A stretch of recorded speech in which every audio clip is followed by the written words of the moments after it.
Here we have some old signals here in Erin, Tennessee. Here's the first signal. We have a USNS Co base. Lights are USNS 8-inch lights on a USNS black bracket or junction box there. And here's the second signal. We have another USNS signal base.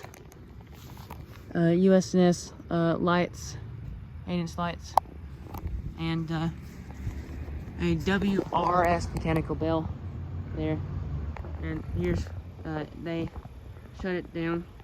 The LN ran through here, and this is where the track was, right here, this little walkway. So yeah, I thought I would show y'all this two signals, old signals in Erin, Tennessee.